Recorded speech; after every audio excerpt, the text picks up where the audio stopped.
Welcome to the What is Stoicism podcast.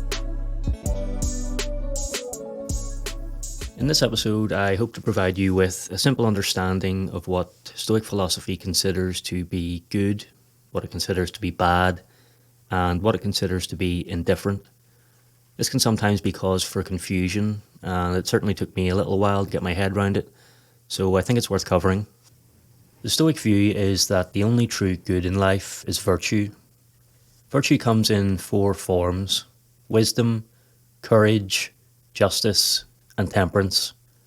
The virtuous person will therefore act according to all of these.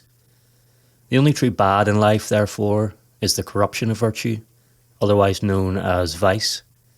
The contrasting vices for each virtue then could be described as foolishness, cowardice, injustice, and intemperance. So virtue being good and vice being bad, everything else falls into the category of indifference. The Stoics held that indifferents are neither good nor bad in and of themselves. This is because they don't themselves provide benefit or harm, since they can be used both in a virtuous and a vicious manner. Diogenes Laertius actually outlined two different Stoic meanings to indifferent. One, things that don't lead to happiness or misery. You can be happy or miserable without them, but use of them in certain ways can contribute to happiness or misery. And two, things that have no power to stir inclination towards or against. It's this use of indifference that we want to focus on here, as it can be a source of confusion. So some examples of indifference are wealth versus poverty, pain versus pleasure, health versus illness. Neither thing is going to make us virtuous or vicious. They can play a role, however, depending on how they are used. This is why it's wrong to assume that we shouldn't care about indifference at all. The Stoics introduced the distinction between preferred indifference and rejected indifference. We can prefer wealth, we can reject poverty, but none of them are going to make us necessarily virtuous, and so they're neither good nor bad. It's important to remember that the virtues aren't a withdrawal from the indifference. They have to do with how we use and arrange and prioritise the indifference. In other words, the virtuous use of indifference is good, while the vicious use of indifference is bad. Here's what Seneca said about good in his 71st moral letter. Quote, "This may be taught quickly and in a few words. Virtue is the only good, or at least there is no good without virtue. Virtue itself is situated in our nobler part, that is, the rational part. And what will this virtue be? True and steadfast judgment. From this will spring the impulses of the mind. By this, every external appearance that stirs such an impulse will be reduced to transparency." End quote. In his discourses, Epictetus addressed why we pursue virtue. Quote, "If virtue promises good fortune, peace of mind, and happiness, certainly also the progress toward virtue is progress toward each of these things." End quote.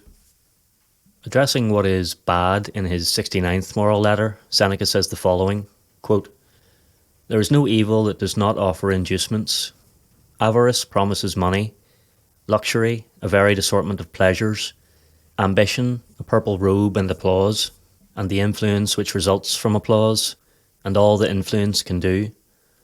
Vices tempt you by the rewards which they offer, but in the life of which I speak, you must live without being paid." End quote. We also have some useful guidance from the Stoics on indifference. Epictetus says the following in his discourses, quote, "Things themselves are indifferent, but the use of them is not indifferent." End quote.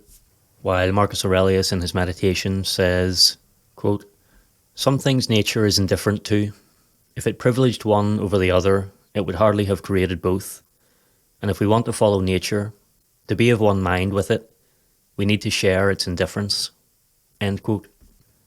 All these guidelines help us understand what is truly good, what is truly bad, and what the different categories of indifference are.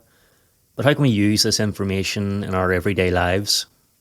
To Stoics, the practical application of good is fairly obvious.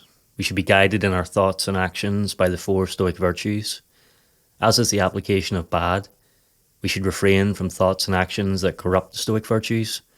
So at all times we should seek to invoke wisdom, courage, justice, and temperance. The application of indifference is perhaps less obvious. As I referenced earlier, a common misinterpretation is that because something is an indifferent, we should withdraw from it completely. This notion actually goes against Stoic principles. Stoic wisdom enables us to apply reason and determine the value of indifference, as opposed to deeming all indifference worthless. Stoic virtue then lies in how we use these indifferents. For example, wealth can potentially be used in either a virtuous or a vicious way. So ultimately, we should calmly discern the value of the indifferents we encounter. Are they preferred or rejected? And use them as best we can in a virtuous way.